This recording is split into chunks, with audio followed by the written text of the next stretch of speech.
বাজারিছড়া থানাধীন কটামনি পুলিশ ওয়াচপোস্টের আওতাধীন তেজপুর গ্রামের ৩ সন্তানের জননী এক গৃহবধূর গলায় ফাঁস লাগিয়ে আত্মহত্যার ঘটনায় চাঞ্চল্য দেখা গিয়েছে গোটা কটামনি এলাকায়।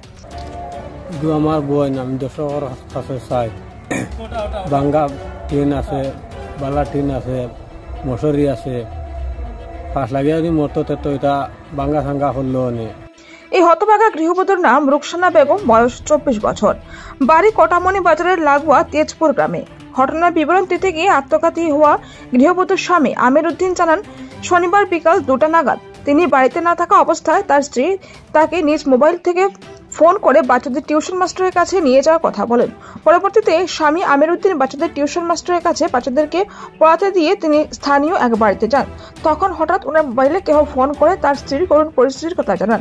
তখন তিনি সঙ্গে সঙ্গে বাড়িতে ছুটে গিয়ে দেখেন গলা গামছা বেঁধে স্ত্রী ঘরের ভিতরেই ঝুলন্ত অবস্থায় রয়েছে।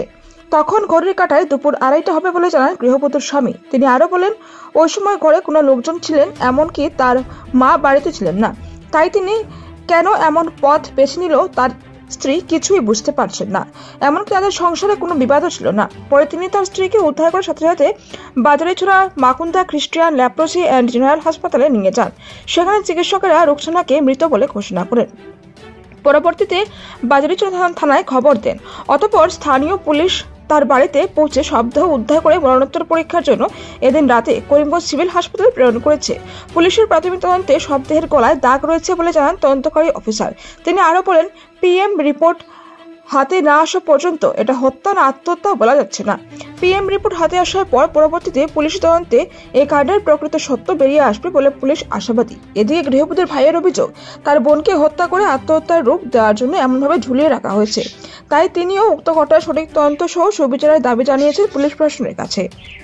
করিমগঞ্জ থেকে এসএম জাহির আব্বাসের প্রতিবেদন। কি হয়েছে ঘটনা আমি ওখানে রাস্তাত বসা দেখলাম, মোবাইল টিপা করি, আর আমার বেটিয়ে তার নিজের মোবাইল দিয়ে আমার ওপর ফোন করছে।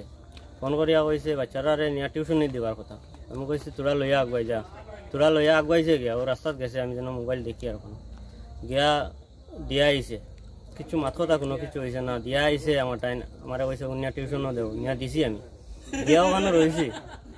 রইয়াও আমার লাগা ঘরের মামু একজন আইসুন, বাইক না চাহ খাইয়া যা, চাহ খাইছি, অর্ধেক চাহ খাইছি, বাক্কা সময় গেছে গপসপ করি আর আমরা বাক্কা সময় গেছে। হঠাৎ তাই নিজের মোবাইল দিয়ে আমার কাছে ফোন করছেন মেলো। আমি আইসি দৌড়াইয়া, তো তোর বেটির কিতা হয়ে গেছে। আইসি আমি দৌড়াইয়া আইয়া দেখছি ওলার ওরকম লোকটা আইল। কয়টার সময়? এই সময় 2:30 বাজে, দুপুর 2:30। 2:30 বাজে। আর তাই ফোন করছেন কয়টার সময়? ফোন আমার বাচ্চারা টিউশনের সময় 2টার সময় আমার কাছে ফোন করছে। আর 2:30টার সময় কিতা? 2:30, 2:40 ওইরকম আমি দৌড়াইয়া আইছি মানুষের কথা শুনি। আইয়া দেখছি লোকটা আইল। তারপরে কিতাত লোকটা গামছা দিয়া ও লাকড়ি একটা লোকটা নিচে সিলিন্ডার আসলো। গরর টাইপি মনি? হ্যাঁ, টাইপি। মা আসলা এখানে বের একটা বানাইছিলা, মাইটা জানেন না, কইতে পারেন না। মারা কইছে চা দিয়া, মাইয়া মারা কইছেন, আমি শুনছি না আমার খানে। নাম কিতা? ডেড বডির নাম রুকসানা বেগম। আপনার কিতা? আমার স্ত্রী। বয়স কত? বয়স আমার 27, ডেড বডির বয়স 24। ওরা নাই, কোনো কিছু নাই,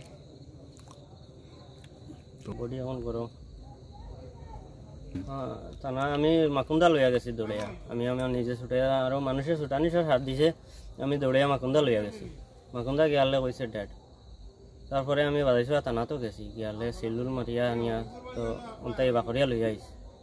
আমার বই নাম দশর কাছে চাই বাঙ্গা টিন আছে, বালা টিন আছে, মশারি আছে, ফাঁস লাগিয়ে যদি মরতো তো এটা বাঙ্গা সাঙ্গা হলো নে। এটা বাঙ্গা সাঙ্গা কিচ্ছু নাই। আমি সকলের কাছে চাই, দর্শকের কাছে চাই, বাই কিলা বিচার পারমানেন্ট করিয়া দেব। মইনুল নাম। আমি এটা যেন ফাঁস লাগছে, সব তার টিনগুলা আছে, মশারি আছে, সম্পূর্ণ আছে। যদি আমার বোন ফাঁস লাগে মরতো তো বাঙ্গা সাঙ্গা দেখলাম মনে, চিড়া বিড়া দেখলাম মনে আইয়া। তাইলে আমার বোন যে মারছে, মারিয়া ফাঁস লাগাইয়া তুইছে। আপনার নাম কি? মইনুল। বাসা কোন জায়গা? জানপুর।